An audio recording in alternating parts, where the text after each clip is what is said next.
Nice to meet you, Clyde. Same here. Thank you.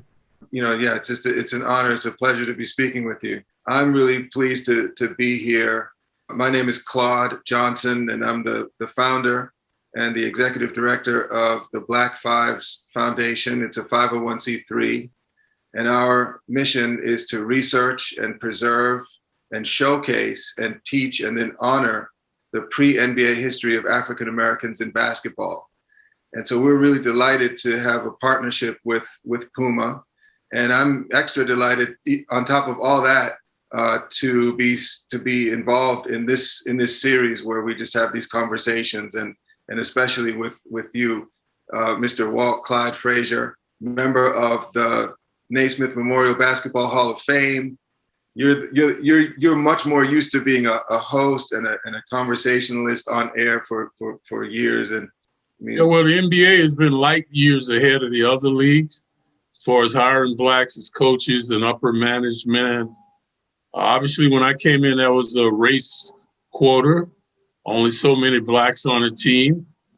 But because of pioneers like Bill Russell, Oscar Robertson, Jerry West, even Hondo Havlicek, Cousy, those guys also worked diligently to equal the playing field for blacks overall. So, but the NBA was always in the forefront in bringing racial relationships. Players didn't play if they couldn't get what they wanted. No segregated audiences, the salary cap, having blacks as coaches or upper management. So I laugh now. When I was a rookie, I used to hate going to those meetings when we would have meetings having to vote on that type of stuff, And, now I have a fantastic pension. The NBA is thriving, all because these guys had the foresight to see what was happening, like the Oscar Robertson rule where a player could move around freely. And that's why the astronomical salaries now you see the players making. They can become unrestricted free agents, restricted free agents, and demand a lot of money. So I'm really delighted with the young players today and using their platform. I mean, these guys are all millionaires, multi-millionaires. They really haven't seen the discrimination that I have. They never really had to ride the back of the bus, but they're still very concerned about black people, especially black men, being treated equally, speaking out, making their voices heard, and I think having a tangible impact. Oh, definitely. I mean, like really men and women on and off the court, WNBA, college, as well as NBA, seem to be really making a difference. I mean, and so I actually have some questions for you about because you came from Atlanta, and I was reading how you really didn't have a lot of courts there, but I do know that there was the Butler Street Y, and I think I read that you frequented there at one point or at some points during your youth. That was probably maybe the only court that existed, right? Was it? My first organized basketball was the Butler Street Y, being on teams, getting trophies, playing in tournaments, and I'll never forget some benefactor gave me a camp there in the summer that I was able to attend. And I never forgot that. That was one of the greatest experiences of my life, being involved with the Y. Competition was very tough. The Y, the boys club, they always had good teams, man. So I really relished the competition there. Actually, our lives centered around the Butler Street Y, and then they had the movie theater there. Mm-hmm. So a lot of my life was right there between the theater and the Butler Street Y. One thing that's really that I'm struck by with your career, Clyde, is that there always seem to be you seem to just keep improving. So in other words, you were a quarterback, you played other sports, and when you got to Southern Illinois, you chose basketball, but you kept going, and it just seemed like you just kept getting better and better and better. So my question is, at what point in your career do you feel like your skills improved the most of a jump, or did you just continue to gradually get better? I think it was a gradual scenario from high school. And my freshman year, I had a stupendous freshman year at Southern Illinois. I broke a lot of records. My sophomore year, I was again thriving, averaging over 25 points a game. And I felt racism. Mm-hmm. Felt racism. All of a sudden, I wasn't getting the basketball. Mm. You know, we had maybe sometimes three white guys, 2 black. And, you know, I come over here to get the ball goes over to the other side of the court. So it was like they were freezing me out. Mm. And I became disenchanted. I'll make a long story short, I stopped going to class and I flunked out. So my coach was very strict. My coach was a guy named Jack Hartman, like a drill sergeant, his way or the highway. Mm-hmm. So when I came home that summer, I wasn't going back to Southern Illinois. But my mother wanted me to go to SIU because it was integrated. Mm-hmm.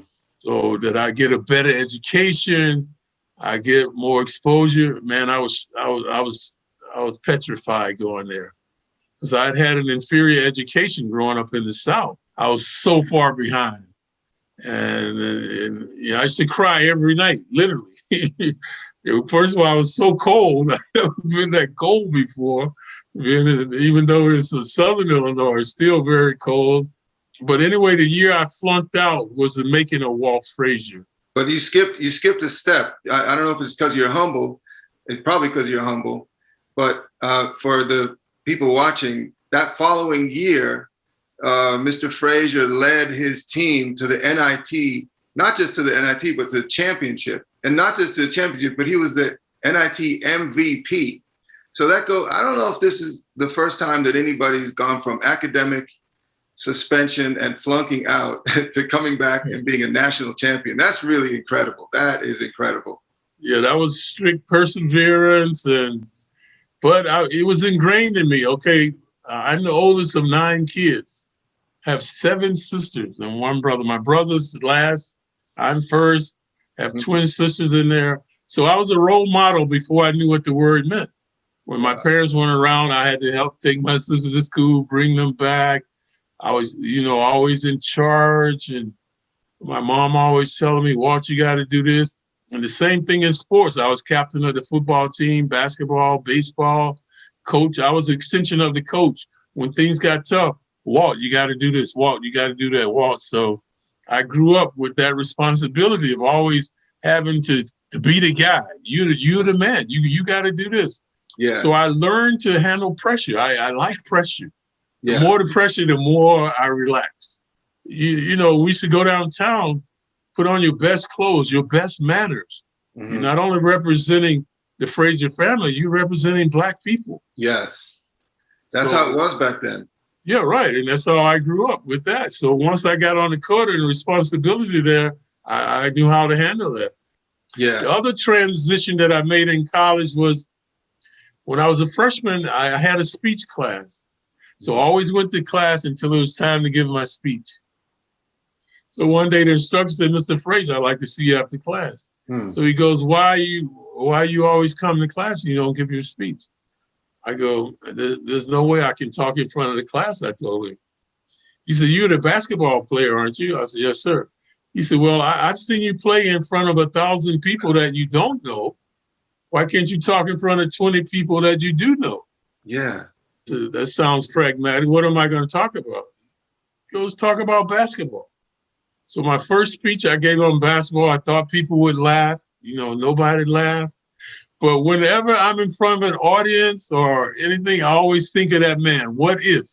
Mm-hmm. What if this man didn't give me the confidence to get up in front of that class? Right. I know I would not be doing what I'm doing today. When we're out there talking and you just never know, you might be 100 people in the room. And if only one kid, something sinks in, that's all right, because you got to keep saying what you're saying. Yeah, that's my philosophy. I have Walt Frazier Youth Foundation, and that's what you said. If you can reach one kid, that's my philosophy. If I can reach one kid, then that's why I came. It's worth my time. I wanted to ask you about your first, you were signed by the Knicks, drafted by the Knicks in 1967, and you came into New York City. Again, pressure. You like pressure, so you got pressure, and this is the late 60s, and so that was really historically an amazing time to be in New York City. Here you are from Atlanta, totally different from Southern Illinois, and then New York City, totally different from either one of those. What did that feel like, getting thrown into the pool a little bit? Well, when I went to SIU, after a while I go, it's still segregation. Mm-hmm. Because you go to the student unit, all the black people are together and all the white people are together. And when there are parties, you got all the blacks and the whites together. So you can go anywhere you want, but it's still segregation in a way. Mm-hmm. So, and what I like about the South, when you saw a white person, they don't like you. They're not pretending. Right. In the North, a lot of people are pretending that they want you. You could go somewhere. So coming to New York was a revelation. There was so many black people. Where the guys went, you go to Harlem, hey man, you're in heaven. You got everything that you want right there, and the party life and having a good time. And so I hated New York at first. It was so congested. At night, I'm walking past people on the street. I don't know if they're dead or not. Right. No one seems to care. It's like every man for himself. Yeah. And that's the aspect I didn't like early on about New York. Everything was hustle and bustle. People using and abusing you, trying to get over. When did you sense that your team, the Knicks, that unit was going to evolve into becoming the special team that it ended up becoming? Two-time NBA champions. That team was so selfish. Mm-hmm. You had guys on there that hated each other. I mean, literally. They would rather throw the ball out of bounds than pass the ball to each other. I'm telling you, there was a white guy and a black guy on our team. They hated each other, man. They would not pass each other the ball. There was so much dissension on that team. I was like, man, why did I get drafted by these guys? Yeah. But like everything else, success starts at the top. Yeah. So the management was in disarray. So was the team. So once we brought in Red Holtzman as the coach, things started to change. He brought in discipline, defense, teamwork. You didn't do that, you didn't get in the game. Right. So we got rid of all these non-content players that didn't want to be there. We made trades.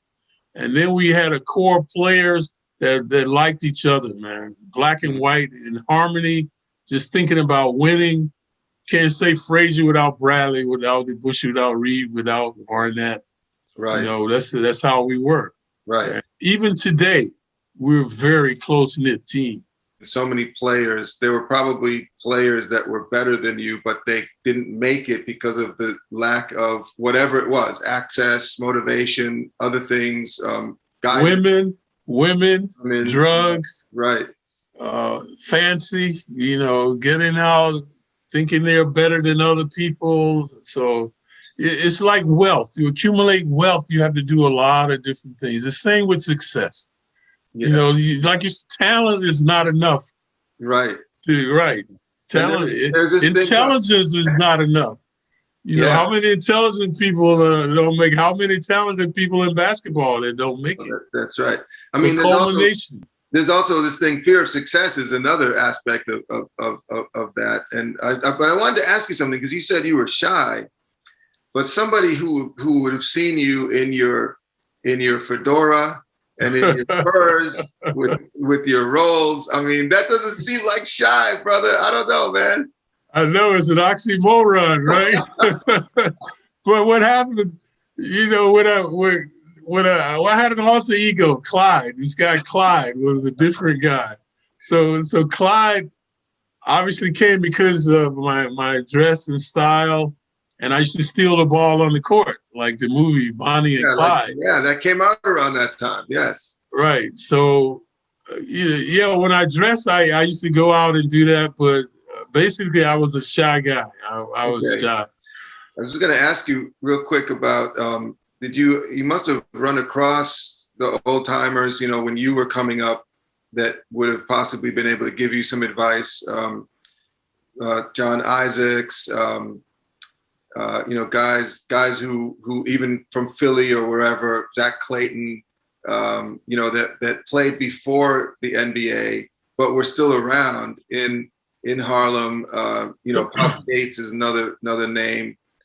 And then I remember talking to Pop Gates, but Sonny Hill, yeah, Earl Lloyd was the guy.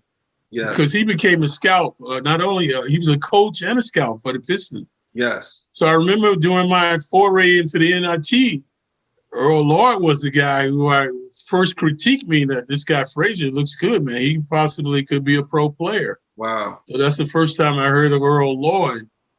But I had so many positive. I had Cal Ramsey. Yeah. Emmett Bryant was an older player on the team. Freddie Crawford. Wow. All these guys. Freddie was New York. Yeah. Like I said, I had Barnett.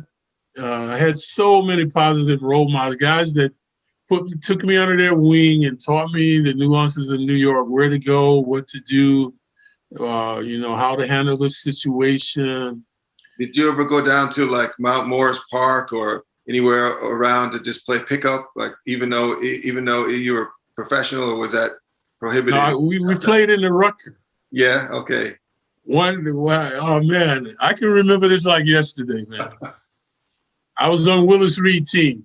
Mm-hmm. So we go up to the Rucker, man. There's so many people you can barely get on the court. People all up in trees, all up on the park. It was like a video, man. Me coming from Atlanta and Southern Illinois. Yeah. This was like something out of a video. There were no nets on the baskets. Guys I never heard of were jumping in the basket, literally. They were jumping so high, man. I'm like, I was so intimidated, man. Willis Reed went up to shoot. The guy blocked the ball and smacked the ball on his head. I was like, man, and people are yelling and screaming, and it was a sight to see, man. It was a lot of talent in there. A lot of talent that never made it because drugs and not going to school or whatever, man. All of these guys had the talent to play in the league, but were denied because of that. Some of them made more money that way than they would have made in the league. Well, see, they didn't see the big picture. That's right. Right. They saw the quick money, the big cars. They all had the big cars and the women. Just like when I was growing up. I mean, you could go in every city in the South. The guys that were good never made it. They go off to college. They come back home. They get homesick. When I used to go home from Southern Illinois, man, I didn't go out. Yeah. I didn't have a car. Everybody had a fancy car. They had all the girls. My mom used to say, Walt, why don't you go out? I go, I don't want to go out tonight. I didn't have a car. I had nothing. All I was doing was working. She goes, all you do is work. I go, Mom, it's only for 3 months and I'll be back in school. Yeah. So I did that sacrifice. And actually, after my sophomore year, I never went back home. Yeah.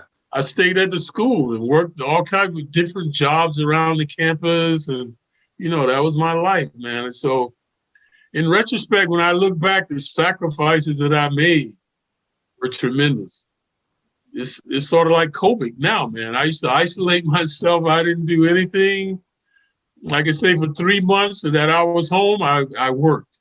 Okay, the day of the draft, I had worked out a deal with Seattle because we knew the draft, right? The Knicks had Howard Komives and Dick Barnett was a starting backcourt.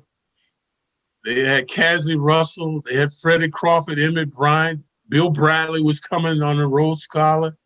What would they do with a guard? So we said the Knicks aren't going to draft me. So Seattle had to pick after the Knicks. So we worked out a deal with them. So I go to class and I come back and my agent has this weird look on his face. He goes, you've been drafted by the Knicks. And I go, the Knicks? Why did they draft me? I thought they just drafted me to trade me. Mm-hmm. You know, so I often think I know how different my life would be if I got drafted by Seattle. Right. I would not be Clyde. I would not be doing all of these things that I'm doing now. Right, right. How did that lead to your footwear deal? You must have. Did you have other opportunities to work with other companies, and if so, why did you pick PUMA? In those days, nobody got paid to wear a shoe. Mm-hmm. So everybody was in their infancy. Converse was the dominant shoe. Everybody in college pro wore Converse. Nike was starting out, Pro Kids, Adidas, and Puma. All of these were companies just starting out, but Converse was the shoe. So Puma approached me about the wearing the shoe. So the first time I wore the shoe, they had the Puma basket, which was a white shoe. It was so heavy, man. I go, man, I couldn't wear the shoe. Even if you paid me, I couldn't wear the shoe. It's too heavy. They go, no, that's what we want you to do. We want you to help us design a shoe. So that's what I did. They made it more lighter, flexible, came out in suede. At the time, there were no suede shoes. You had that, yeah. So the first Puma was suede. I think it was white with the blue stripe and the Nick colors. They had a couple of them. And, man, we sold so many shoes just in New York, New Jersey, Connecticut. We didn't need the rest of the country. They couldn't keep them in the stores. They were so popular. You know, guys used to make fun of me that I had my own shoe with my own name on it. And at that time, I didn't know I was making history. Yeah. You know, just another step, you know what I mean? Like, hey, man, yeah, the shoe. But nobody else was getting paid. I was the only guy getting paid, the only guy with his name on a shoe. And, again, that's the beauty of being in New York. Yeah. Playing in New York City, man, the mecca for everything. For everything, all the style and then the colorways. And then, I mean, that Clyde is still the classic, the classic suede Clyde, and it's low cut, mid cut, you know, and they're still at it. Thank you, Walt, Clyde, Frazier. It's been a real joy speaking with you, honestly. All right, the same here, man. Okay, Stay safe, be safe, hang in there. Things are getting better.